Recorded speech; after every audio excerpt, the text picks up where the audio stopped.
The footage begins with a shaky camera, headlights cutting through fog on a back road outside Crescent City, California. It's dated September 12th, 2023, 12:14 a.m. The trees are impossibly tall, their tops lost in mist. My voice, nervous, tired, says, "We're about 5 miles from the last known signal." We were following up on missing hikers reported near Del Norte Coast Redwoods State Park.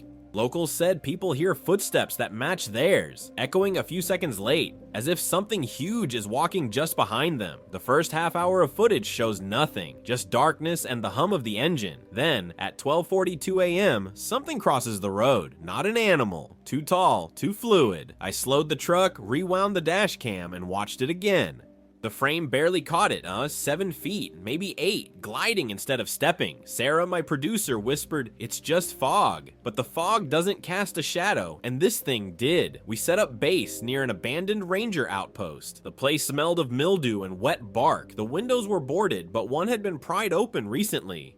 Inside, we found a chair positioned toward the forest, a camera on a tripod, battery drained, lens cracked. The tape inside was labeled in red ink. "Don't follow the sound." I plugged it into my recorder. Static filled the air, then breathing, not human, too steady, too deep. After 12 seconds, a voice whispered something low, almost like my name. We shut it off. Sarah said, "It's interference."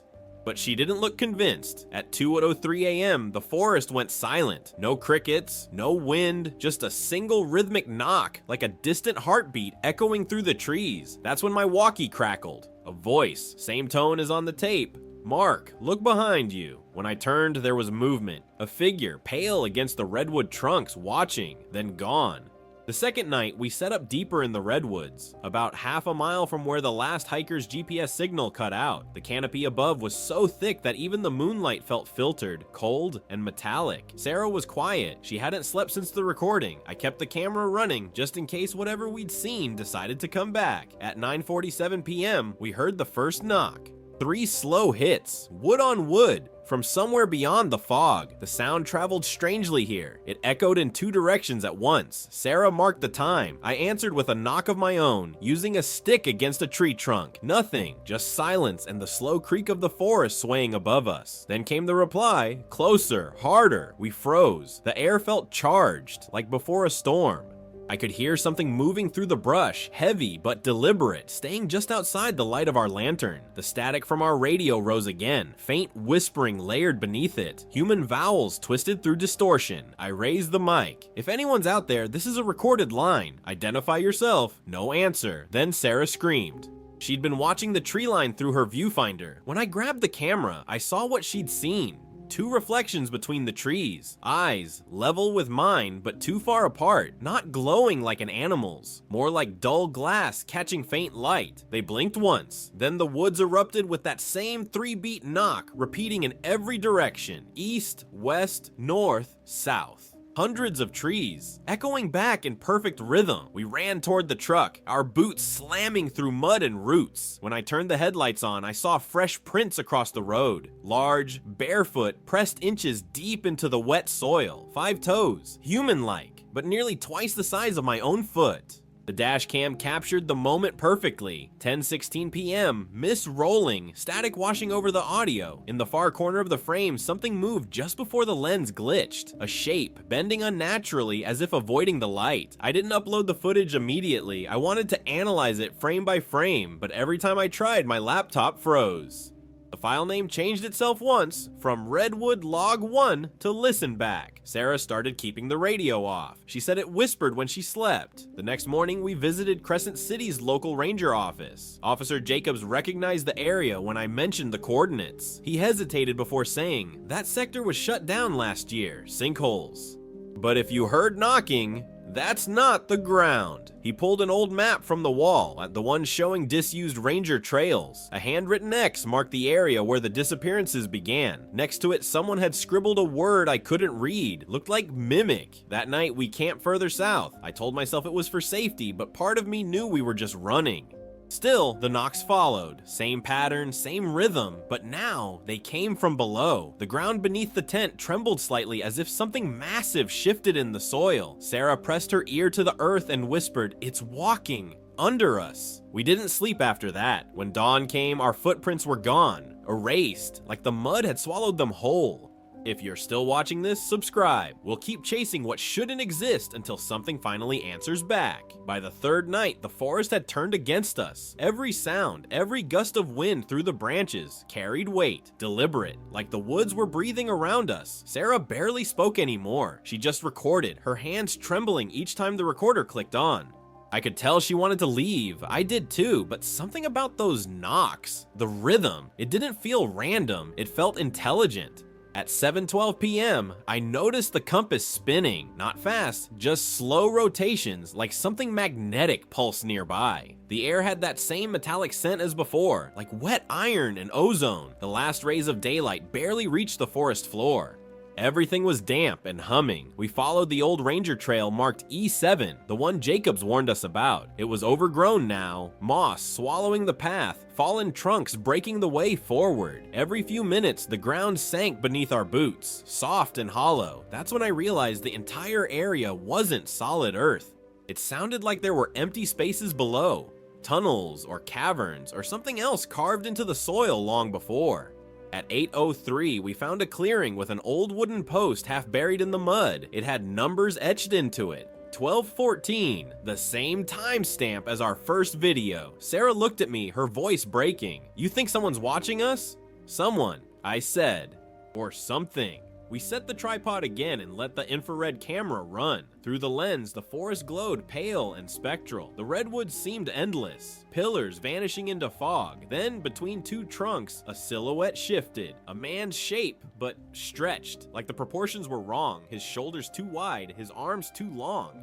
The thermal picked him up for 2 seconds before he vanished. But in those frames, his body registered colder than the air, not warmer. The forest temperature dropped by 10 degrees. We heard scraping beneath us, soil moving. I crouched and placed my hand on the ground. Faint vibrations pulsed under the surface. A slow, rhythmic thud like a heartbeat coming from deep underground.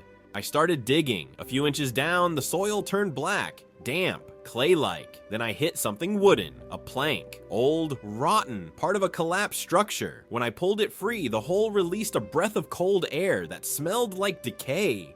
Sarah grabbed the camera and leaned in. "Wait," she said, "there's something inside." She lowered the flashlight into the opening. The beam hit what looked like a tunnel wall, hand-carved. Scratches ran along it, not tool marks, but deep grooves, uneven, desperate. Then something moved in the dark, not toward us, just shifting, like a body turning over in its sleep. The light flickered, static filled the mic, and Sarah's recorder captured a faint whisper. "Stay down!" I yanked her back, dropped the camera, and covered the hole with loose soil.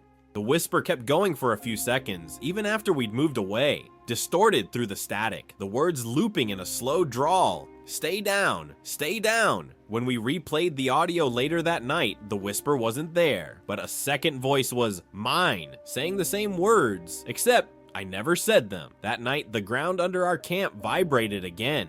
Only this time, the knocks were faster. Not 3 beats, but many, like something climbing. Sarah whispered from the tent, "It's coming up." The lantern light flickered. The dirt near the fire pit began to bulge, splitting open in a slow line. The sound was wet, like soil tearing apart. I grabbed the camera, pointed it down. The recording shows it clearly, a pale hand pushing up through the mud.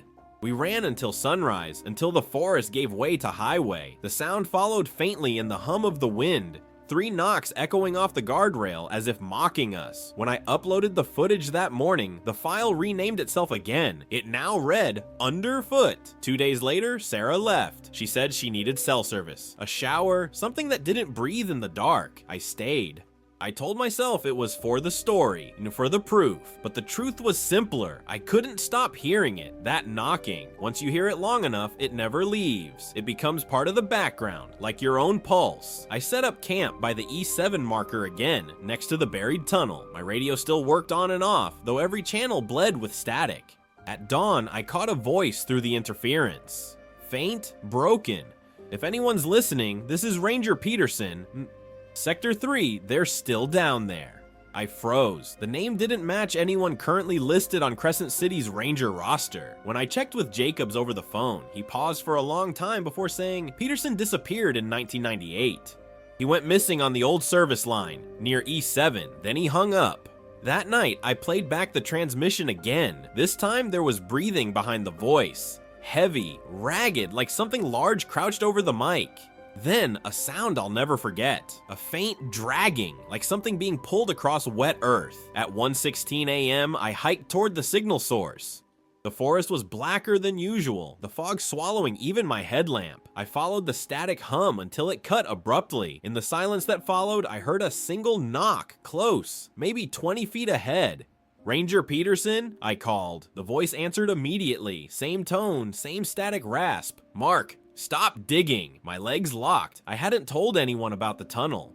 The next few seconds on camera are erratic. The footage jerks wildly, catching only fragments. A figure between the trees, bent over something on the ground. A flash of pale skin, mud sliding off what looked like a human face, eyeless and open-mouthed. Then, the voice again, louder, closer. "He's already here." The camera cuts out. When I came to, it was daylight. My gear was scattered, half buried in mud. My phone showed I'd been unconscious for nearly 3 hours. On my wrist was a deep scratch. Not a cut, but a pattern, deliberate. 3 vertical lines burned into the skin. I packed what I could and went straight to the ranger station. Jacobs wasn't there. A handwritten note sat on his desk. "If you go back, you won't come out." I asked around town. Locals remembered Peterson, who said he'd been part of a small search team investigating tremors in the forest. They never found his body, only his radio. One man, a retired logger, said they used to hear something big moving under the soil near the roots after Peterson vanished. He swore the forest grew thicker there afterward, like it was reclaiming whatever had been taken. That evening, while reviewing my footage, a figure appeared in the far background of one frame. It stood perfectly still among the redwoods. Tall, thin, almost human. When I enhanced the image, I realized it was wearing a ranger's uniform. The badge caught the light for a split second. Peterson, his face was wrong. Gray, stretched tight, the mouth slightly open. But the eyes, they were looking straight at the camera. I don't remember turning it off. That night I slept in the truck, engine running, headlights pointed at the trees. I kept hearing that dragging sound again, closer this time. At one point, I looked in the rearview mirror and saw movement just beyond the light's reach. The faint outline of a figure standing on the road, swaying slowly, rhythmically. I hit the gas, didn't stop until the forest vanished behind me. When I pulled into town, I saw Sarah sitting outside the motel. She looked pale, shaking. Without a word, she handed me her camera. Inside was a single clip, 10 seconds long. The video showed her hotel room door, 3 knocks, then a whisper through the wood, "Let me in, Ranger." She'd never told it her name. By the time we returned to the forest, Sarah wasn't the same. She barely spoke, and when she did, her words came out like half-remembered thoughts, disconnected, like she was trying to recall a dream that didn't belong to her. She said she'd been hearing knocking on walls, even in town, motel walls, gas station bathrooms. The sound followed her wherever she went. We decided to track the old ranger lines one last time, but this time we'd start near the decommissioned Redwoods station, a half-collapsed facility once used for fire monitoring in the 1980s. Locals said it was condemned after subterranean instability. That was the official term. But the few who'd gone near it told stories of the ground breathing and the walls echoing as if someone knocked from the other side of the earth. We parked the truck at dusk. The air was heavy, thick with ocean mist drifting in from the coast. The redwoods leaned over the old station like guardians, silent and watching. The front door had been chained shut, but the back had long since rotted away. We stepped inside with our flashlights cutting through the dark. Dust hung like smoke. The floor creaked under our weight, hollow again, like the tunnels below hadn't gone anywhere. I found a control room covered in vines. Old analog monitors lined the wall, half shattered, half covered in moss.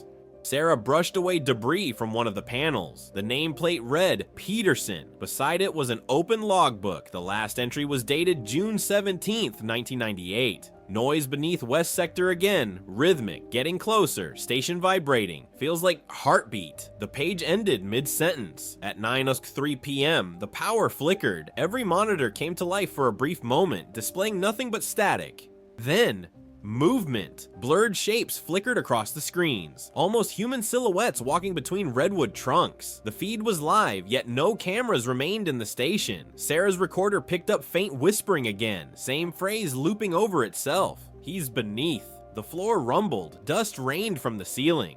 I heard something deep below us, the low groan of shifting soil, like something vast and ancient turning in its sleep. The sound wasn't random, it pulsed, timed, matching the 3-beat knock. We followed the vibration to a rusted hatch at the far end of the corridor. It was marked Sector West, access restricted. The bolts were corroded, but one side had already been pried open years ago. I shouldn't have opened it. The tunnel beyond was narrow, lined with wooden beams and dripping water. Our flashlights barely reached 10 feet ahead. The deeper we went, the warmer it got. Thick, suffocating air that smelled like iron and wet roots. The ground trembled under every step, faintly but rhythmically, as if something enormous shifted beneath the soil. We reached a fork. One path collapsed, the other sloping down. There, carved into the tunnel wall, were symbols. Not letters, not words, but spirals, lines, and crude stick shapes resembling people with long limbs. Sarah whispered, "They're all facing down." I started recording again. The camera light caught something glistening on the ground. It wasn't water, it was black, like oil, seeping slowly from a crack in the earth. When I leaned closer, I realized it wasn't oil, it was moving, retracting slightly from the light, curling like something alive. Then came the sound. Deep, guttural, not from ahead, but from below. The tunnel walls began to vibrate, soil raining down. Sarah screamed, the light flickered, and a shadow passed between us. For a split second, I saw it. Tall, skeletal, skin pale as paper, eyes like holes in clay. It moved sideways, almost gliding, then gone. We ran back toward the hatch. Behind us, the tunnel collapsed in a deafening roar. Dust swallowed the light. By the time we reached the surface, the night was dead quiet again. No wind. No crickets, just the faint creak of the trees. The footage cut off at 10:11 p.m., but the audio continued for 6 more minutes. Footsteps, breathing, and then a voice, calm and close to the mic. "You came back." We didn't speak the entire drive out. Sarah stared out the window, whispering something under her breath. A countdown. 1, 2, 3. Over and over. The rhythm of the knocks. That night, I tried to sleep at a rest stop along Highway 199, but the moment I closed my eyes, I heard it again. 3 knocks, faint, coming from beneath the car. When I looked under the chassis, there was nothing, just dirt, but the pattern was pressed into the mud, a bare handprint. If you're still watching this, subscribe. We'll keep following it until we understand what's beneath these trees, even if it's already following us back. We drove through the night, headlights slicing through endless mist until the redwoods thinned into highway shadows.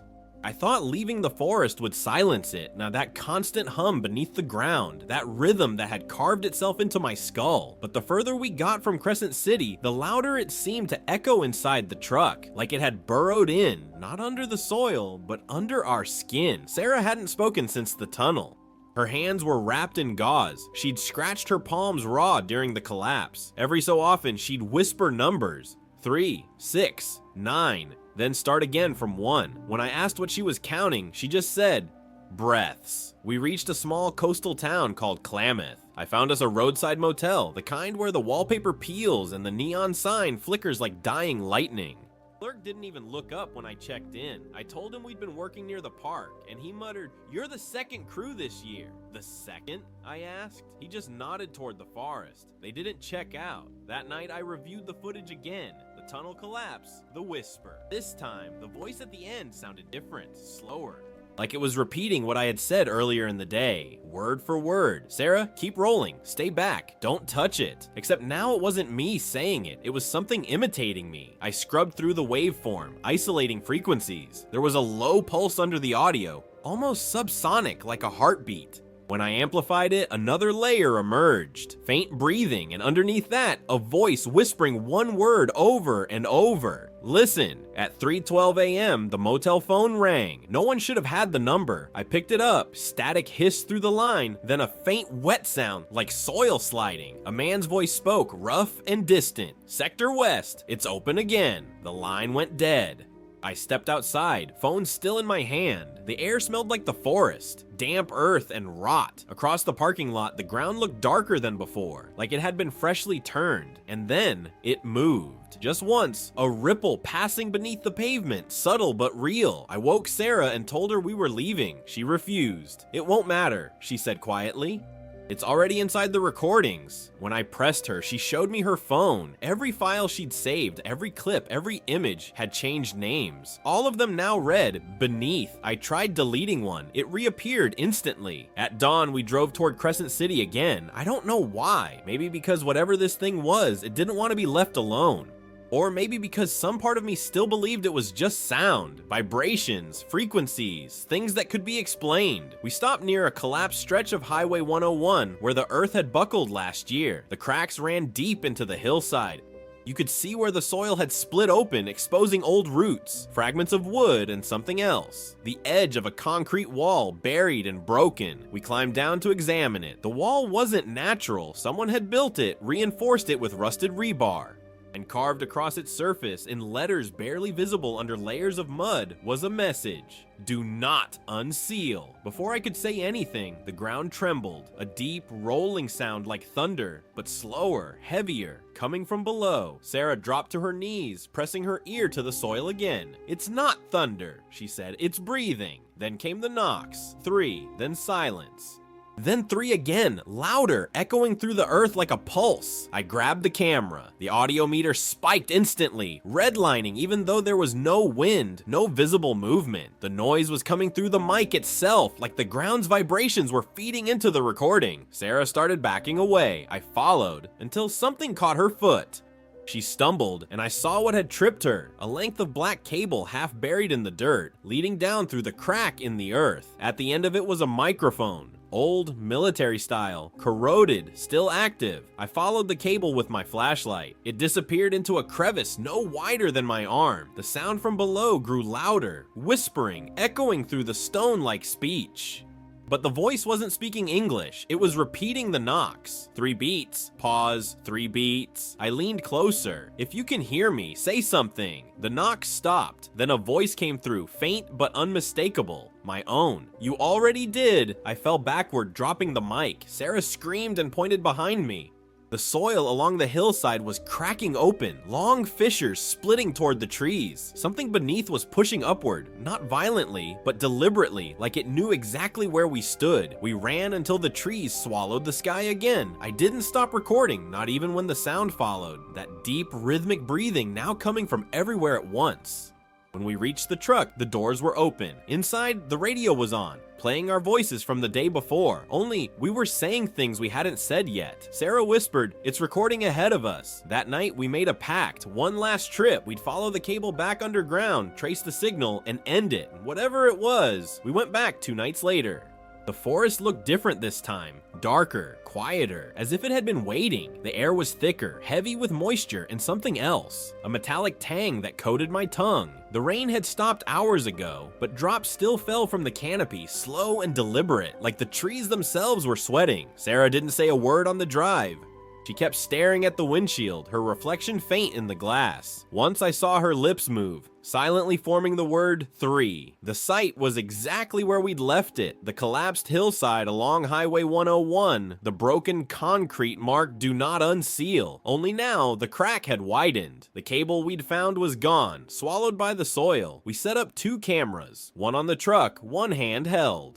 I tested the audio, still static, faint but constant, like breathing. At 10:08 p.m., we began our descent. The air grew colder the deeper we went, the fog thick enough to see our beams cut through it like smoke. The ground turned to mud, soft and sinking beneath our boots. The tunnel ahead, part natural, part man-made, looked carved by something ancient and patient.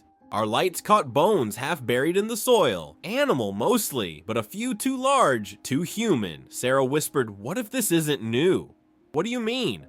"What if it's always been down here, and the forest grew over it?" The tunnel curved deeper until it opened into a cavern the size of a church. Roots hung from the ceiling like veins, dripping with water.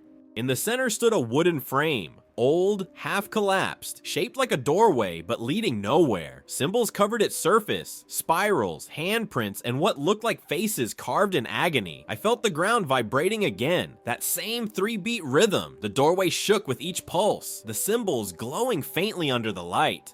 I turned the camera toward Sarah, but she wasn't looking at it. She was staring at the soil beneath the frame. Something was pushing through. Slowly, the earth began to rise, cracking, spilling mud across the cavern floor. Then a shape, pale, long-limbed, moving like a person struggling to wake up. I took a step back. The camera caught the moment its face emerged. Smooth at first, then splitting open to form a mouth. But it wasn't screaming. It was speaking. The sound came out like wind forced through wet earth. I couldn't understand it, but Sarah did. She stepped forward and said, "It's calling for the rest." Before I could stop her, she pressed her palm to the soil. The knocking stopped instantly. The cavern fell silent. Then a deep groan echoed through the ground. Miles wide, miles deep. The walls began to breathe. Roots shifted, soil pulsing like lungs. The wooden frame splintered as something immense moved behind it, pressing against the thin barrier of earth. I grabbed Sarah, pulling her back toward the tunnel, but she resisted. Her voice had changed, lower, layered, like something else was speaking through her. "It's been buried too long," she said. "It remembers us." The next few minutes are chaos on the recording, light flashing, dirt falling, our screams drowned by a roar that sounds more like the forest itself tearing open. We ran, slipping through the tunnel, chased by a wall of collapsing soil. When I reached the surface, the hillside was shifting, trees bending inward, roots pulling free like ropes. Sarah wasn't behind me. I shouted her name until my throat bled. No answer. Only that slow, rhythmic knock echoing from beneath the ground again. 3 beats, pause, 3 beats. Then the earth went still. I stayed there until dawn, staring at the hole we'd opened. The forest was silent. Even the birds were gone. When I finally looked back at the truck, the camera inside was still recording. The dashboard clock read 3:33 a.m. on the playback. Just before the footage ends, Sarah's voice comes through, faint, distant, almost gentle. Don't dig anymore. Then, knocking, 3 beats, closer than before. That morning I drove to Crescent City to turn in the footage. The sheriff's office refused to take it. They said no record of a Redwood station exists, and no search parties were ever assigned to that sector. They told me to get some rest, maybe see someone. But when I checked the map again that night, the E7 trail marker was gone. The whole section of forest had been renamed on every public record. Restricted logging area, no access. And yet, I can still hear it, every night, through the floorboards, through the dirt under my bed. If you're watching this, subscribe, because if I disappear like the others, you'll know where to start digging. I didn't plan to go back. After Sarah vanished, the forest felt like a wound, and something alive, festering, watching. But a week later, I got a drive in the mail, no return address. Just a label written in red ink. Play it back. I knew that handwriting. Sarah's. The USB held a single video file named Sector West Feed 09 MP4. I almost didn't open it. When I did, the screen filled with static for 6 seconds. Then a frame appeared. Sarah sitting in what looked like the Redwood Station control room. Same dust, same broken monitors. Only the date stamp said October 22nd, 2023, 2 days after she disappeared. She looked pale, like she hadn't slept in days. The audio crackled, her voice distant. "Mark, if you get this, it's not finished. It keeps recording, even when you stop." She glanced off screen, startled. "It's learning through the footage." Through us. Then the camera tilted, revealing something behind her. The wooden frame from the cavern, standing upright in the corner of the room. Except now it was whole, intact, and something was moving behind it, distorting the air, like heat rising from asphalt. Sarah whispered, "They're not dead, they're mirrored." The file ended there. But the metadata said it had been modified again at 3:33 a.m., same time as the last recording in my truck. That night, I couldn't sleep. Every sound in the motel room felt amplified. The hum of the mini fridge, the buzz of the neon light outside, the faint creak of the floorboards beneath my feet. Around 2:00 a.m., I started hearing faint clicking through the walls. 3 beats, slow and patient. Then my laptop woke itself up. The same file, Sector West Feed 09, had reappeared on my desktop. Except now, the thumbnail wasn't static. It showed movement, my reflection sitting at the motel desk, but I wasn't recording.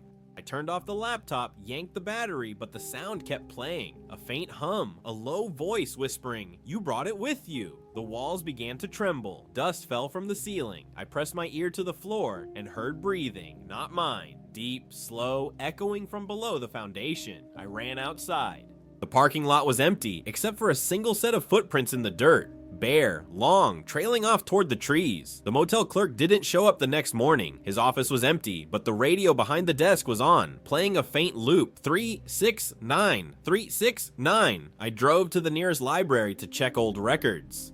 There was no mention of the Redwood station, no file on Peterson or the other missing rangers. Even Jacobs, the one who warned me not to go back, didn't exist in any ranger registry. But when I searched Redwood Geological Disturbances 1998, I found a declassified USGS report, a single paragraph about an unexplained tremor beneath Del Norte County. It mentioned subsurface cavities with structured resonance patterns and a note in the margin. Containment breached during excavation. West sector sealed. The document was signed J. Peterson. I printed it, folded it into my pocket, and left. That evening, back at the motel, I played the video again, against my better judgment. At the end of the file, after the static, there was a new frame. My truck, parked outside the same building. Someone was filming me. The timestamp matched the current time exactly. I went outside. The lot was empty. The trees swayed slow in the wind. I panned my flashlight across the highway. Nothing. Then, behind me, 3 knocks. The sound came from the asphalt itself, deep and resonant. I pointed the light down and saw small cracks spidering outward from beneath my boots. The ground shifted once, then again, and I heard a voice rise from it, the same whisper as before. "We're still recording." When I looked back at my truck, the camera light was blinking. It had turned itself on. The footage from that night is still uploading as I speak. I don't know who's receiving it. Maybe it's you. Maybe that's how it spreads. Through our eyes, through every watch. I thought I'd escaped. I drove south for hours, past the fog line, past the ocean's edge, until the redwoods shrank into dark silhouettes in my mirrors. Yet every few miles the radio cut to static, always at the same pitch, the same pulsing rhythm. 3 beats, pause, 3 beats.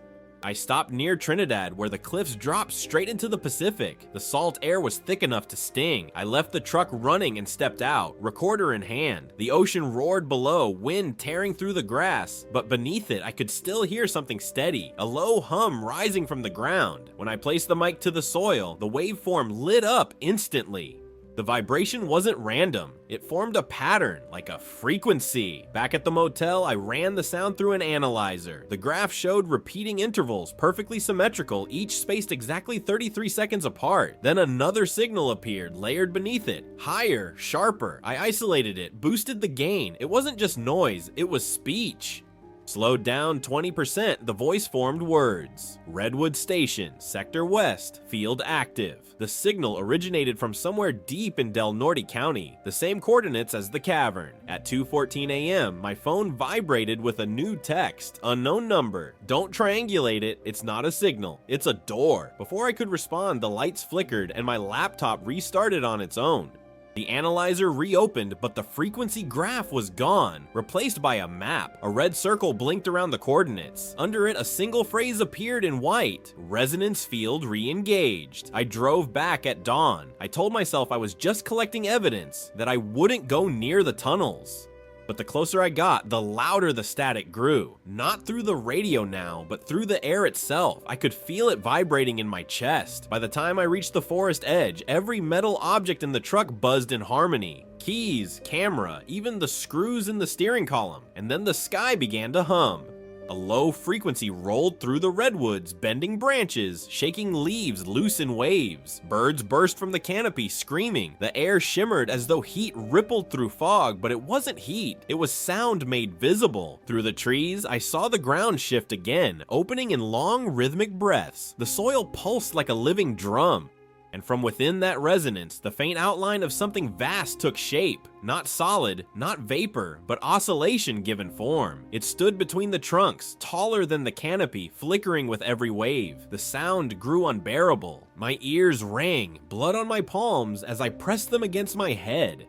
The camera recorded only static and distortion, but the audio caught everything. The layered frequencies, the rising pitch, the whisper threading through it all. 1 becomes 3, 3 becomes 1. The hum ceased, silence. When I opened my eyes, the forest looked untouched. No split earth, no shimmering air. But my watch read 3:33 a.m. again, though I swore only minutes had passed. I stumbled back to the truck, shaking. On the passenger seat lay Sarah's old recorder. I don't know how it got there. The tape inside was labeled Resonance Field Final. I pressed play, static, then her voice. Calm, steady, wrong. It doesn't live beneath. It is beneath. The ground isn't holding it. We are. Every voice, every echo. That's the field. Her breathing quickened. When it stops resonating, it climbs. The recording ended with 3 knocks, deep and close, as if coming from the inside of the speaker. I dropped the device. The sound didn't stop. The truck's frame began to thrum in perfect rhythm with the knocks, the steering wheel vibrating under my hands. And from the forest behind me, an answering pattern. 3, pause, 3.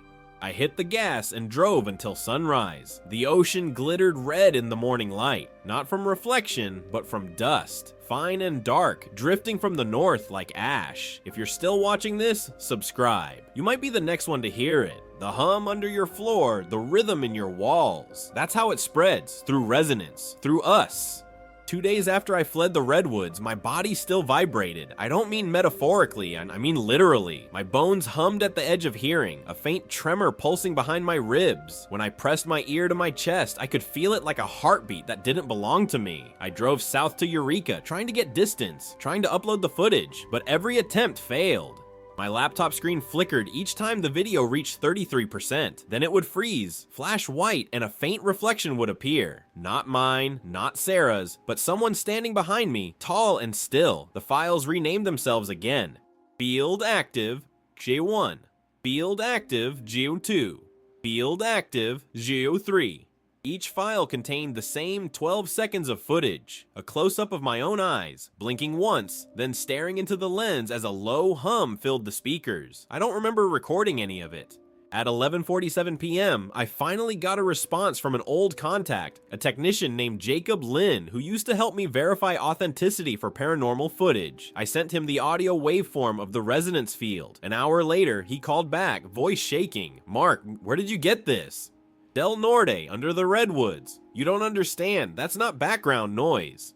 It's not even environmental frequency, it's self-replicating. It's using the playback to strengthen its amplitude. If you recorded this, it's already listening through your mic. I asked what that meant. It's not a signal you receive. He said, it's a signal that received you. Then the line went dead. That night I couldn't sleep. The air in the room vibrated softly, like the power lines outside had come alive. My phone's voice recorder activated on its own. Timestamp 3:33 a.m. The playback showed 6 minutes of silence, followed by a whisper, low and deliberate. "We see you, Mark." The lights flickered. My reflection in the window twitched a half second out of sync. I left Eureka before dawn. Drove inland, no destination, just motion. We chose you as if movement itself could drown out the sound. But every town I passed through, every rest stop, every radio station, all of them carried fragments of that same pattern. The 3-beat rhythm woven beneath static, like an infection spreading through the airwaves. At a diner outside Reading, the waitress dropped her coffee pot when my phone began playing static on its own. She stared at me, pale. "You hear it too?" she asked. "What?" "That knocking under the floor, every night. I thought it was plumbing. I left money on the table and walked out. By sunset, I reached a storage facility I'd used years ago for old investigation tapes.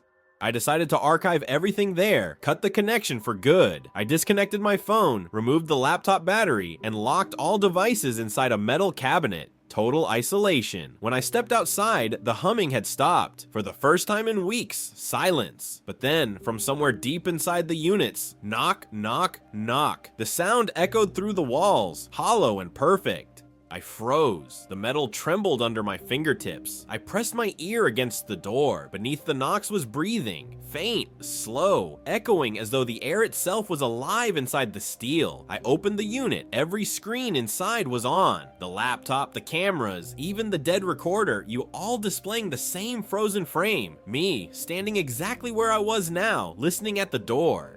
Behind my image in the video feed, the shadow of something taller loomed. The lights blew out. For 33 seconds, everything was dark except for the faint red glow of the camera indicators. The recordings continued on their own, the sound building from static into a low, unified chant. When I played it back later, the words were almost human.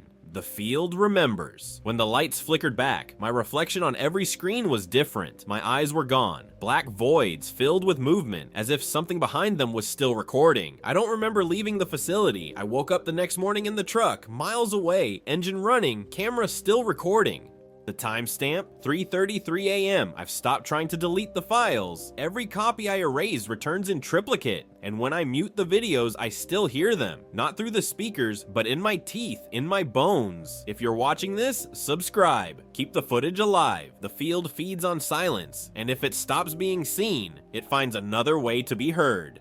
Because something beneath the Redwoods is no longer beneath. And it's watching back. I drove until the forest thinned into barren hills. My hands shook so violently I could barely hold the wheel. The radio hissed with faint static, but the pattern, the 3-beat knock, had stopped. For the first time in weeks, there was no sound at all. That silence felt wrong. Around dawn, I reached a town I didn't recognize. No welcome sign, no cell signal, just a gas station, a post office, and rows of houses half sunken into the dirt. The map on my dashboard showed nothing, just a gray void where the roads should be. I pulled up to the station. The pumps were rusted, the windows fogged from the inside. A single light flickered over the door. Inside, the air smelled like rain and dust. Shelves still stocked with old cans, untouched for years. And behind the counter, a radio, humming softly. It was tuned to a dead frequency. Then it spoke. Sector West, field sustained. I froze. The voice was Sarah's. The static deepened, then shifted into her breathing. I looked at the radio dial. The tuner knob was moving on its own, sweeping left and right before settling again. The sound changed to knocking, 3 beats, from inside the wall. I backed away, but the floor creaked beneath me, hollow again. When I knelt and brushed away the dust, I saw the same symbols etched into the wood. Spirals, long limbs, faces pressed in agony. Something whispered through the cracks. We built the town around it. I ran outside. Every house door was open now. Curtains moved, though there was no wind. From one of the porches, a figure stepped forward. Thin, gray, familiar. A ranger's badge still clung to its chest. Peterson. His mouth opened, but no words came out. Just a deep resonance vibrating through the ground. The trees bent toward him, their roots shifting in slow, painful motion. Behind him, others emerged. The missing rangers, the loggers, faces I recognized from old reports. All silent, all moving in rhythm. The ground pulsed once, twice. Then the pavement cracked open down the center of the street. From below came a low, endless hum, building into a roar that made my eyes blur. The soil split further, exposing black tunnels lined with bone and roots. The figure stepped back, bowing slightly toward the opening, and then I saw her, Sarah, standing at the edge of the chasm, her skin pale as fog. She looked at me with hollow eyes and said, "You shouldn't have brought sound." The ground convulsed. Houses collapsed inward. The hum became a scream, metallic, endless.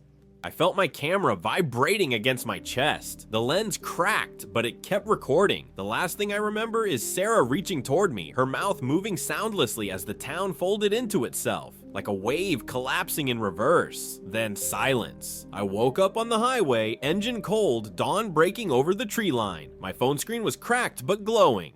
A single video file sat on the home screen. Final record MP4. The thumbnail showed me standing in the middle of that vanished town. Only now, it was whole again. Clean streets, sunlight, no cracks, no ruins. I played the file. In the video, I looked into the camera, smiling faintly. My voice calm. This is Mark Hanlon, field investigator, broadcasting live from Crescent City.